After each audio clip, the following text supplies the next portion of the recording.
When my father-in-law, Daniel Thompson, moved into our home, it was supposed to be temporary. His wife had passed away unexpectedly 6 months earlier, and although he tried to keep a strong face for the family, I could see the quiet grief shadowing his eyes.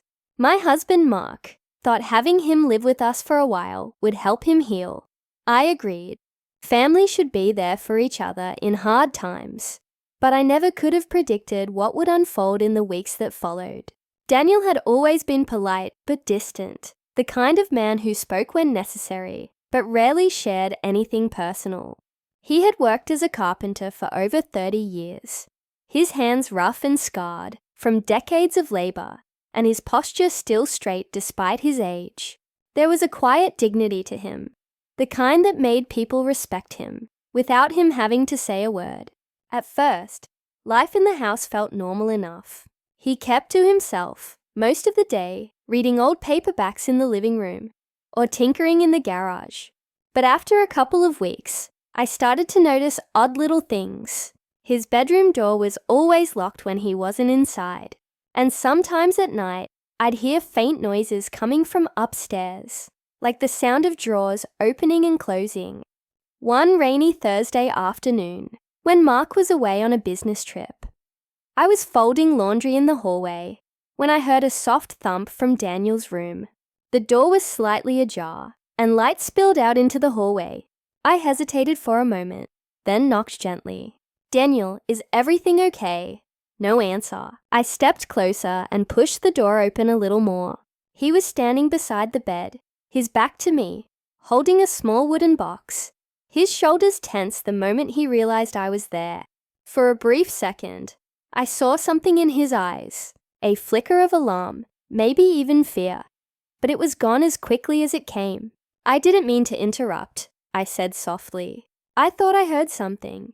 "It's nothing you need to worry about, Emily," he replied, setting the box down on the bed.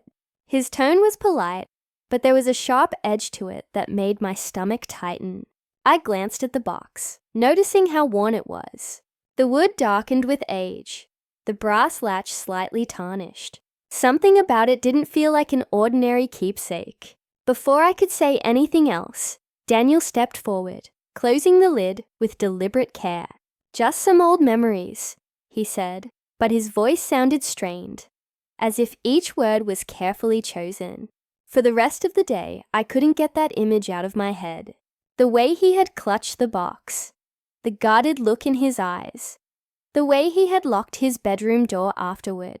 It wasn't curiosity alone that made me think about it. It was the feeling that whatever was inside that box carried weight, maybe even danger. That night, as the rain continued to powder against the windows, I lay in bed staring at the ceiling, replaying the moment over and over. I told myself it was none of my business, but deep down, I knew that whatever Daniel was hiding might affect our family more than I wanted to admit. The next morning, I woke to find Daniel already in the kitchen making coffee.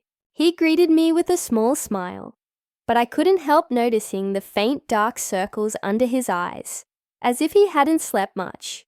We exchanged polite conversation, but the air between us felt different now, charged, uneasy. Later that day, when he went out to the hardware store, I passed by his bedroom door. It was unlocked for once. I froze in the hallway, my heart pounding. Every instinct told me not to go in, but my curiosity and a creeping sense of dread pushed me forward. Inside, the room was neat and sparse, almost too clean. The bed was perfectly made, the nightstand empty, except for a lamp and a glass of water. My eyes went straight to the dresser, where the wooden box sat, right where I'd last seen it. I approached it slowly, my fingers trembling as I reached for the latch. The brass felt cold under my touch.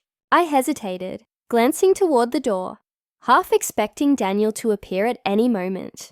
Then I flipped the latch and opened the lid. Inside were photographs, dozens of them, some faded and curling at the edges. At first, they looked like ordinary family pictures, birthday parties, barbecues, holidays. But as I sifted through them, my breath caught in my throat. There were images of people I didn't recognize. all taken in the same small, dimly lit bedroom.